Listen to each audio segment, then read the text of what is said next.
Tomorrow's game, probably the biggest rivalry in Icelandic football, Valur and KR. Have the other players told you anything about what to expect against KR tomorrow?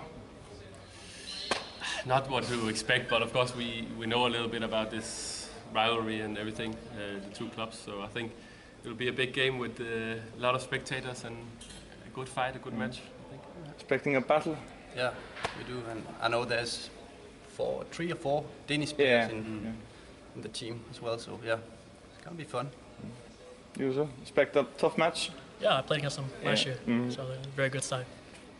Any messages from you to the Valur fans? Anything you want to say to the supporters?